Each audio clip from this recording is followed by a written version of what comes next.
everyone. Hello. I think, at this point, we all know why we're here. After all of these months of an awful and frankly alienating campaign cycle, it happened. Trump is now officially president. I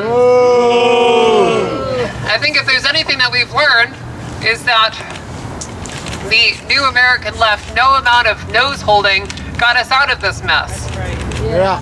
And what we need now, I think what we've seen is that in Rhode Island there is a clear, this was a state that at least went for Sanders. What we found is that if we have a strong and actual movement with both a heart and a soul, and frankly something to believe in, we will win. I think the overwhelming lesson here is that compromise is certainly not a valid position to have in this day and age. Yeah. We recognize that, we need to resist Donald Trump as an individual person. However, Trump himself is only, as was stated before, the top of a very large and very powerful pyramid.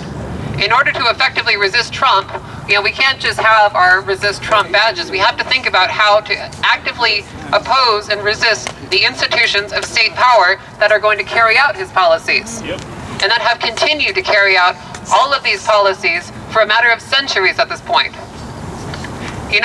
I've seen a lot of people who would identify themselves as liberals or progressives with they've set their profile pictures to an image of President Barack Obama to commemorate his tenure as president.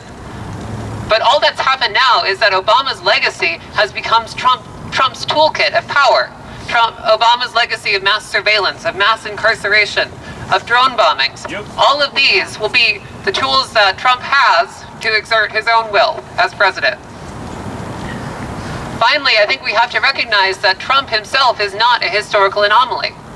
As we look back at previous American presidents, we have to recognize, even figures like Abraham Lincoln were themselves virulently racist.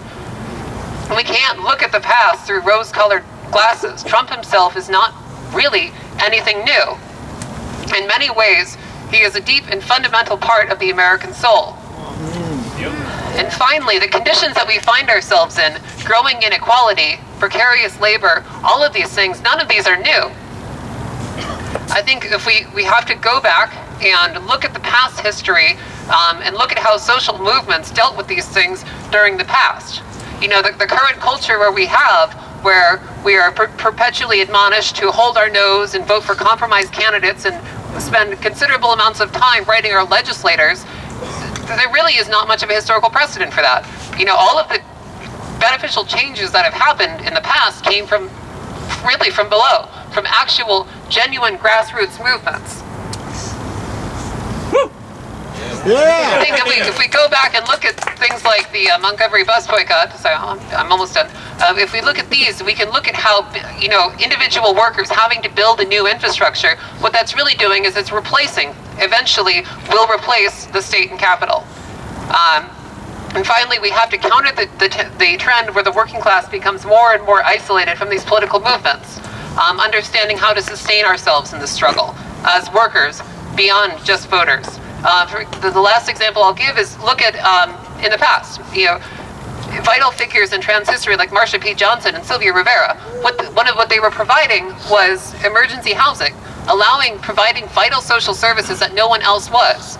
Now, and if you look at how things have changed since then with the advent of neoliberalism and privatization, you no longer see those housing cooperatives because rent is so frankly expensive and the necessary housing capital so inaccessible. So they have been replaced by institutions like our universities, which charge well over $10,000 a year to house people.